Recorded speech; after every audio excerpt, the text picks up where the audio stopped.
তোমার প্রতিটি মিথ্যে কথা আমি ধরতে পারতাম, ধরতে পেরেছি। মাকড়সার মতো মিথ্যের ওই জালটা বুনে বুনে তুমি নিজেই জালিয়াত হয়ে গেছো। সান্ত্বনা পাথরের মতো তাকিয়ে থাকেন ওই হিংস্র আর নিষ্ঠুর মুখটার দিকে।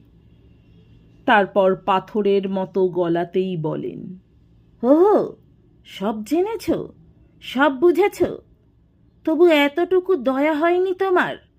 তবু কোনোদিন বলে উঠতে পারোনি, সান্ত্বনা, আর কষ্ট করো না তুমি, তোমার ওই জাল থেকে বেরিয়ে এসো।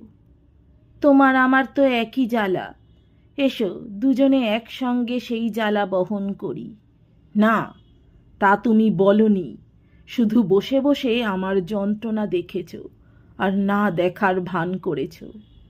তার মানে তুমিও একটা জালিয়াত। হ্যাঁ,